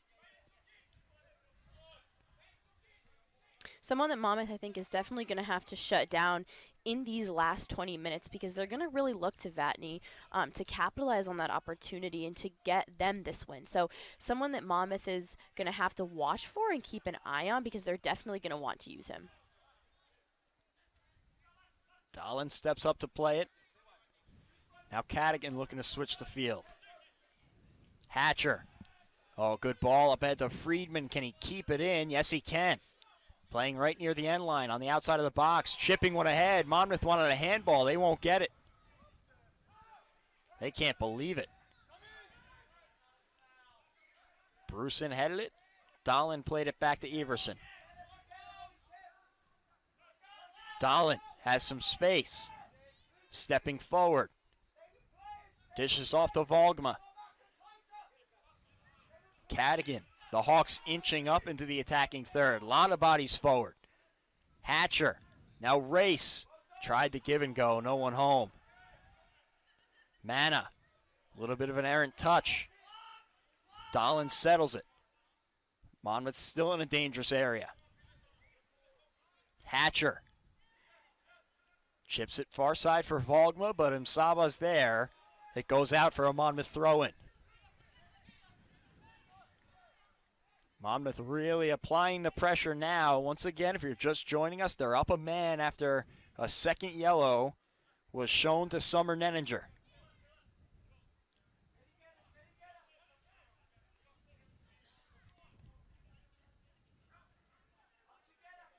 Cadigan. Near side to Hatcher. Friedman, one-on-one. Working against Kalish. Race tried to get a foot on it. In the box, still loose. Oh, that one's blocked. Now Anderson a second chance, and he scores! What a great, great opportunity for him. And Elon immediately over to the ref. They're not happy about something, but Victor Anderson just put the Hawks in front late. He really stuck with the ball, too. The ball was really floating around that area and bouncing back and forth between so many people, and he really stuck with it and was able to finish on that kick. There's two players down in the box, one for each team. On the Monmouth side, it's Carl Volgma. Can't tell who it is in maroon. And now Volgma makes his way to his feet. So with just 18 minutes left to play, Anderson makes it 1-0 Monmouth. His third goal of the year. And it looks like Elon is arguing that there should have been a handball called there. They were obviously unhappy before about that second yellow card, thought that the refs got the wrong guy. And now after a ball bounced around the box, Anderson put it home. We'll see if Monmouth can make it stick. As you mentioned, his third goal this year, and I think something interesting is he just joined in the spring of 24, so hasn't been here too long, is only a freshman, and has had an incredible experience so far here and great, great success on this team. Both of his goals so far this season have been game winners. If this one stands, that would make it 3 for 3. Anderson, a guy who competed for the Swedish youth national team. He actually went to the same high school as Philip Everson. And now here they are playing a huge role in a crucial game for the Hawks. Volgma, who was down for a little bit, stays on for Monmouth. And they lead it 1-0. We've talked about how strong Monmouth's back line is, and I think that they're going to come up even stronger right now. And I think that we're going to really look at them to hold this score for Monmouth, considering Elon is really going to want to apply the pressure right now. And especially down 1-0 now and down a man. A draw would be a great result for Elon if they could scratch one out late. Monmouth trying to pick up a crucial 3. A whistle there will go against Monmouth. They think they might have gotten Everson there, a bit too overzealous on the tackle.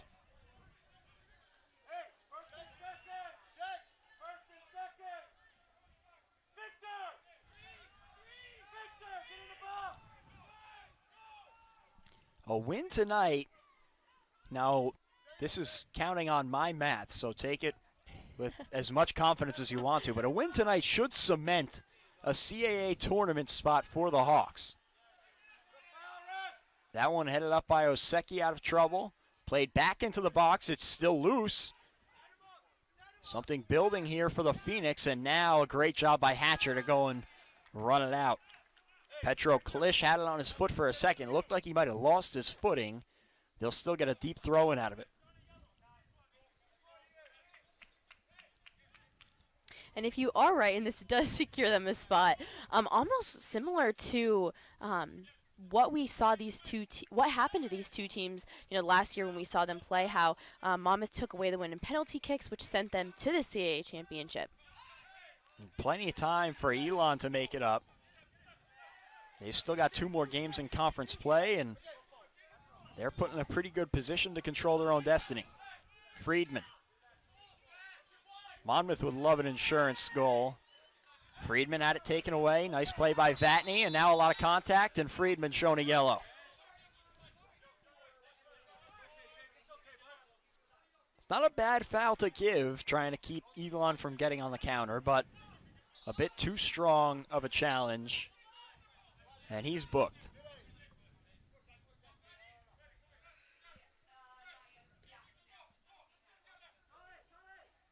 '75th minute here at Hess Field on the Great Lawn. Monmouth, a late brace from Victor Anderson. They're trying to make it count. Cadigan takes it away from Klish.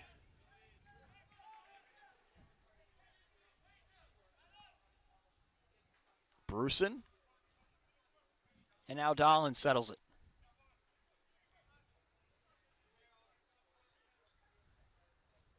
Elon has been down a man for about the last 20 minutes now. They stayed strong for most of it, and then a bouncing ball around the box. They wanted a handball called, didn't get it, and Anderson made it sting.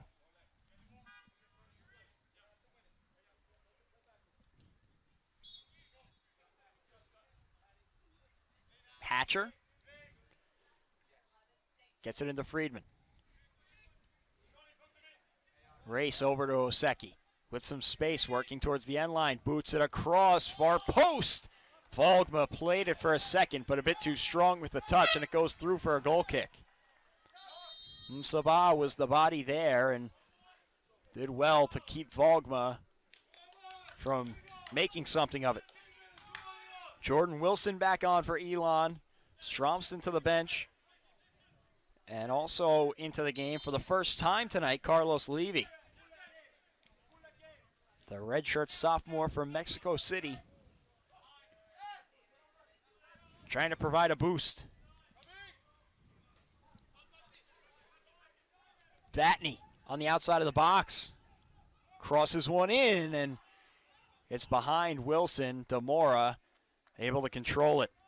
Jordan Wilson had some space to work with if Vatney was able to get it to him.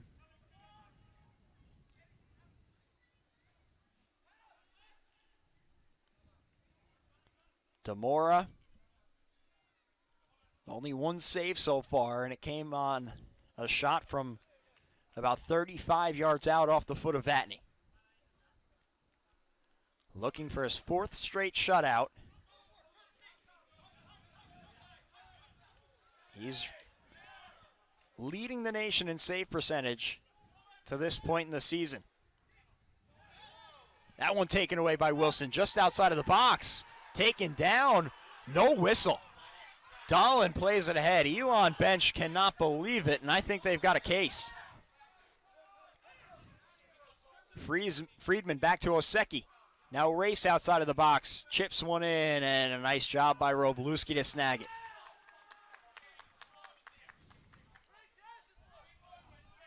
Looks like Monmouth's going to make their first sub of the night. Fresh legs for Monmouth. Number 28, Jason Bettini.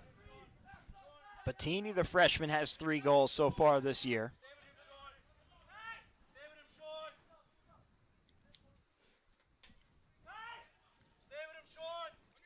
Played in the corner by Klish. Works it up top. Ginley crosses one on. Dahlin heads it out. Elon bench not happy again.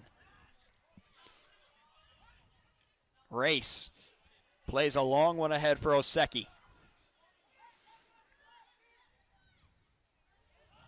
Anderson, offside flag goes up.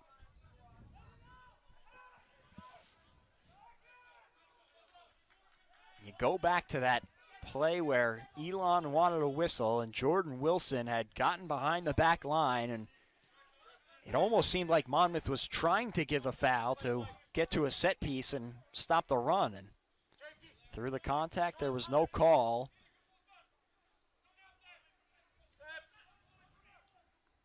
So Elon has to start again. That one off the head of Hatcher stays in play. Hatcher recovers to boot it on to Friedman.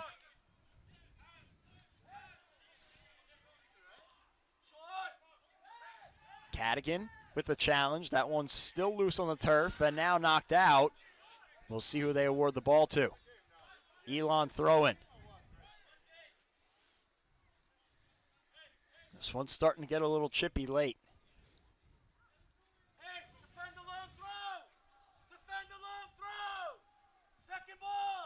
Mana to take the throw, and he's drawing the ball off, and we've seen him throw it into the box a few times now. Certainly looks like he's setting up for that again with a running start. Short in the box. Played out by Levy. Mana on the end line. Gets into the box, a whistle. And a yellow card coming, and luckily for the Hawks, just outside of the box. That was a dangerous area for Cadigan to take a foul, and it'll be just outside the box.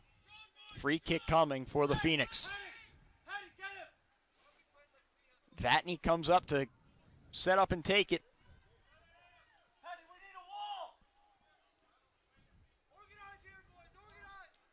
Robluski makes his way all the way to midfield for Elon. He's trying to direct traffic. You get the feeling that this could be maybe the best chance Elon gets here to try and find an equalizer.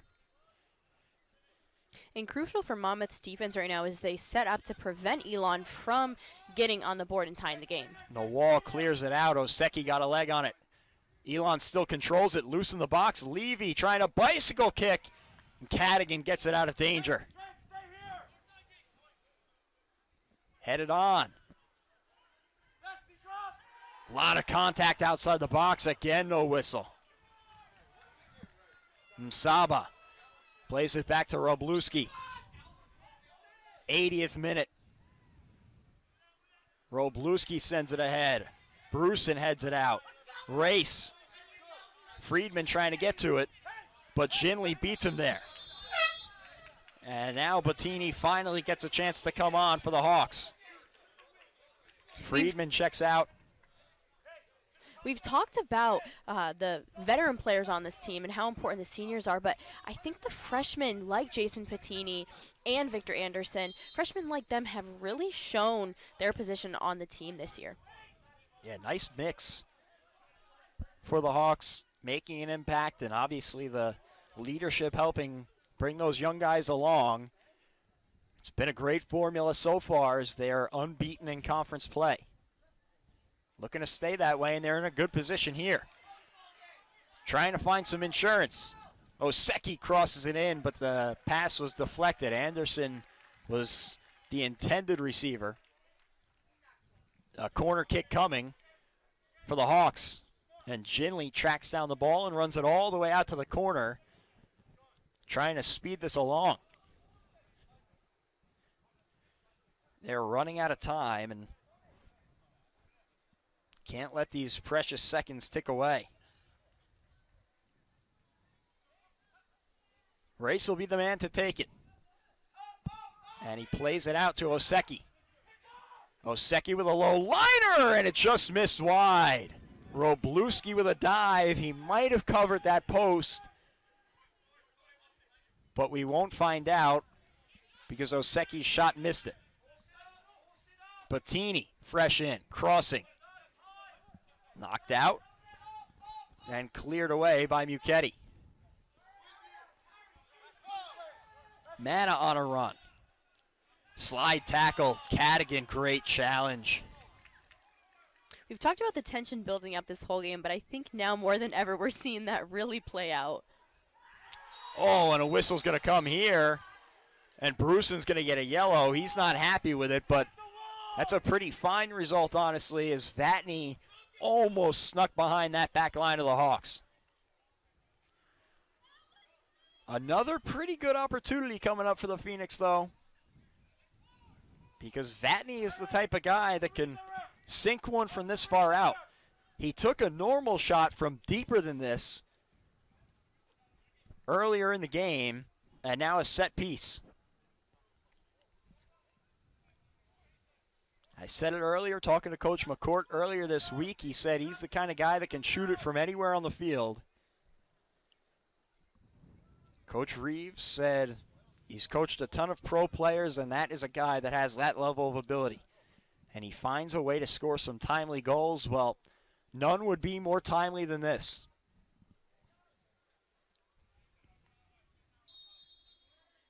Trailing 1-0, Vatney looking to find the equalizer. Here in the 82nd minute.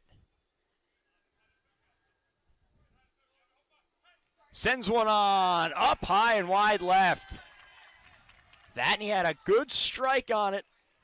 Tried to tuck it in that left side upper 90 and just got a bit too much of it. And Demora stays clean. So 2 danger zone set pieces for the Phoenix in these last few minutes and nothing to show.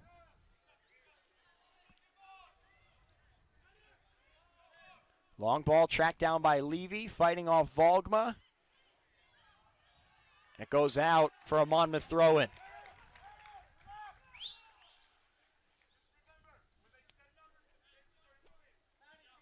Volgma getting set to take the throw-in. 83rd minute. Pardon me.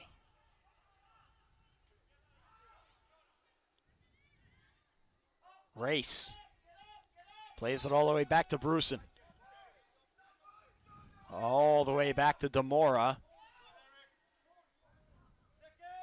Long ball headed on by Msaba. Monmouth wins it back.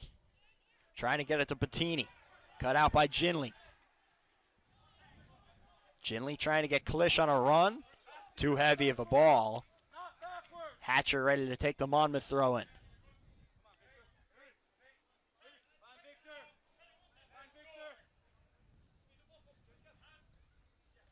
Hatcher gets it to Anderson.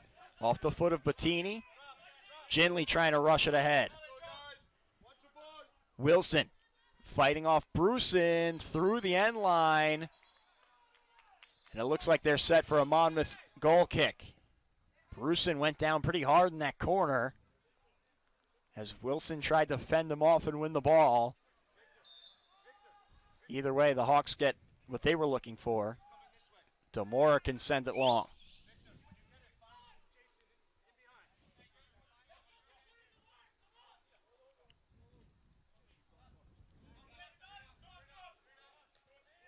'84th minute. Race. Taking his time in the midfield. Volgma tracking it down. Right near the end line. Nice move into the box.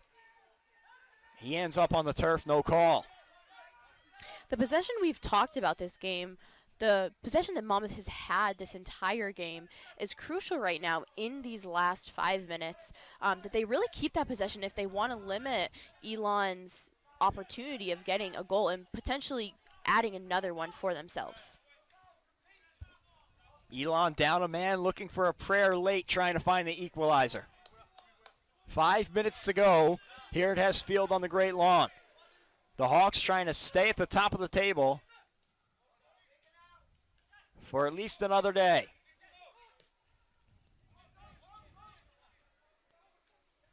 Ginley's long ball, nobody home but Everson. Everson playing one back to Demora, and Wilson made it interesting. Volgma putting on some pressure. Donlin drops one off to Klish. surrounded by white jerseys. Ginley crosses the field. Msaba.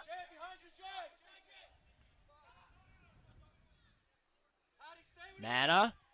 Knocked down, no call. And now here's a run. Race is going to be one-on-one. Now he slows it down. That's a pretty smart play. The Hawks can take a bit more time off the clock, but Teeny in the box unmarked. Sends a ground ball across the box. It's knocked away by Levy. Nice job defending by Levy to get back. Klisch tries to get on the counter. A great tackle from Cadigan. And a timely one. Cadigan will work it all the way to the corner. Try and run as much time off the clock as he can. And now he wins the corner. Tremendous play there from Sean Cadigan, the Cedar Grove native. Especially when it was a 2v1 going into that corner and being able to win that. An important tackle. Ran some time off the clock and now wins the corner. And Race will let some time run off before playing it into Anderson, and we get a whistle. Clock stopped with 3:22 to play. Race plays it into Anderson. He'll just try and fend off the defenders. And now it's an Elon throw-in.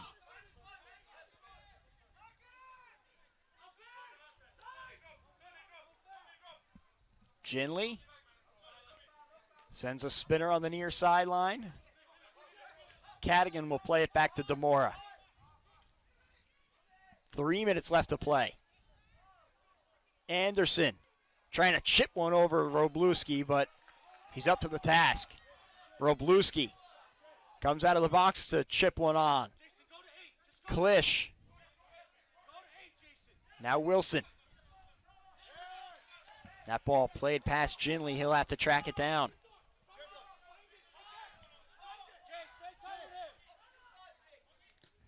Ginley crossing one over the head of Levy. Volgma bicycles one out towards the midfield. Msaba keeps it in. Oseki back out to the midfield.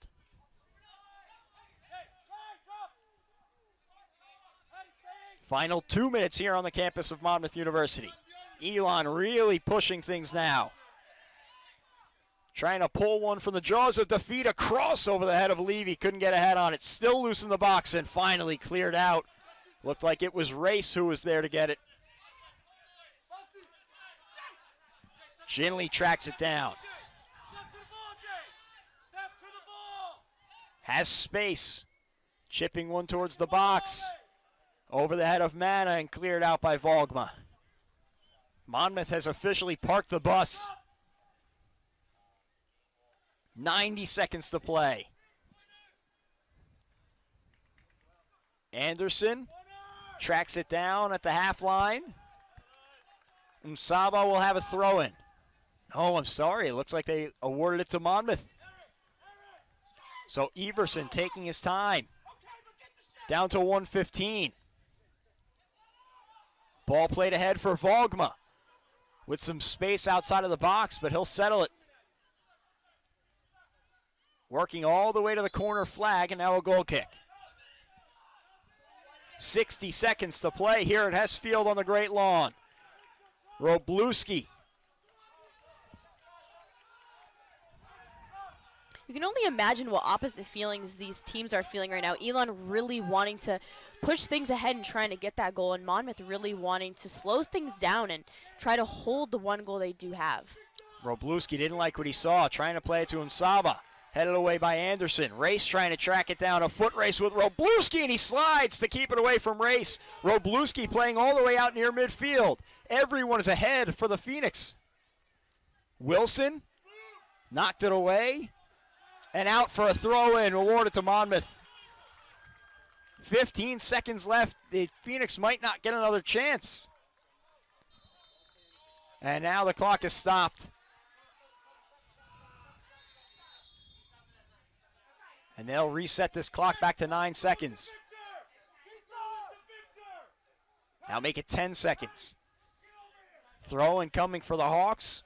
It would take a miracle at this point.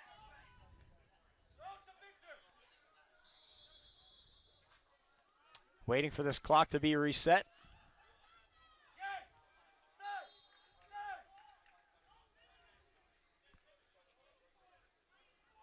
Throw in from Everson. Clock is started. Ends up back with Everson. He boots one ahead. Ginley can't track it down. 3, 2, and 1, and that will do it. So Monmouth finds one in the second half off the foot of Victor Anderson, his third goal of the year. All three have been game winners after Elon went down a man on a second yellow card shown to Summer Nenninger, and the Hawks made it count. You can see the excitement off the bench and every single player on Monmouth, because this game really does mean so much to them considering the past they've had with Elon, and you can just see the excitement and how proud they are of all of each other. Such an important result for Monmouth as they sat tied with Elon at the top of the table, 12 points apiece, but Elon has a game in hand as the Hawks will have their bye week, the final week of the regular season, so they will have to sit back and watch as the chips fall where they may, but important to get the points while they were out there. Take a look at some of the final stats. Monmouth dominated the possessions, and it showed in the shots. They got 15 to Elon 7, and they got 6 of them on frame, only 1 for the Phoenix. So 5 saves for Bluski, 1 for Demora. He records his 4th straight shutout, and he's now given up just 1 goal in his last 6 games. Super impressive stuff from Demora. It was a chippy one. 9 fouls apiece and a couple of yellow cards shown both ways. Obviously, the double yellow leading to a red. Very controversial. The Elon bench maintained that it was called against the wrong man, but no change came of it. And the final score, 1-0. And honestly, Monmouth did what they had to do. And obviously, they can't control the officiating, and whether it was the right call or not, they're never going to apologize for it. Right, and I think no matter what, you saw the effort from both sides of the team and how hard each team worked to get away with this win, how important it was for them, and the reward that came with it. So Eric Demora stays clean again. Victor Anderson is the hero. Monmouth stays unbeaten in conference play. They improved to 8-1-5 overall and 4-0-3 in the CAA. For Elon, they dropped to 8-5-1 and 4-2-0 in the conference. Monmouth will sit atop the CAA for another week until next weekend. For my partner, Mairead Spellacy, I'm Jack Bartek and all of our crew here at the Monmouth Digital Network. We appreciate you spending your Saturday night with us. Have a great rest of your weekend.